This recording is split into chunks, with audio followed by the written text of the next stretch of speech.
Alright, we're going to talk about density curves today. So, when we look back to chapter 1, we were talking about exploring data. And so we explored data graphically with our histograms and our stem plots. And we used those to look for the center, the shape, the spread, and the outliers. We also were able to calculate numerical summaries for the shape and not the shape and the spread, for the center and the spread. And now we're going to do a fourth thing, which is sometimes the pattern is so regular that we're going to draw a curve above it.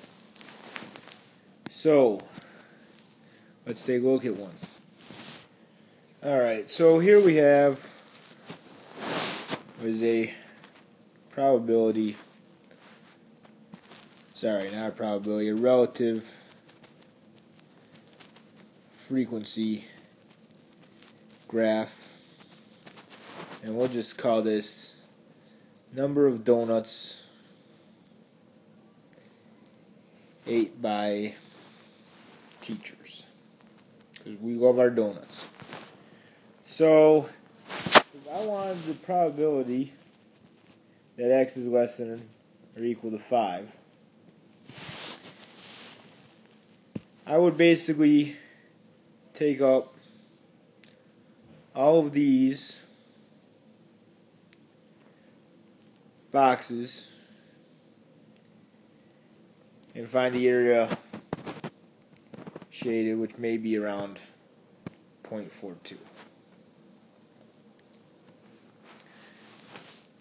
And so, instead of just counting the bars, let's say we do something else. Let's say in this density graph, we draw a little curve that kind of fits all the way around. So instead of doing what we had before, since here is 5, I'm going to shade in up to the curve as my approximation. So it's not as accurate, it's not the same number as we got, but it gives a good estimation of what we had before. So maybe this was a little bit higher, and we had a probability that x is less than or equal to 5 is equal to maybe 0.46 or something like that. But basically, it's a smooth curve instead of adding each bar at a time. Two things need to be true about any density curve. Number one, we always have to have this above the x-axis. Basically, it's saying that we can't have a negative probability. Second, we have an area equal to 1. So that means when we shade in the entire thing, we will have an area equal to 1. And we've talked about this before, but on a density curve, if we have something that's symmetric, then the median and the mean will be right in the middle for both. And if we have something that is skewed to the right, the mean is pulled farther than the median. Now in this median right here, basically we are having 0.5 on each side of the median.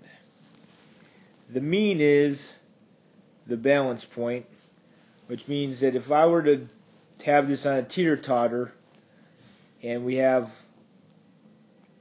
a lot of white kids over here and one heavy kid over here, where do we put it to balance?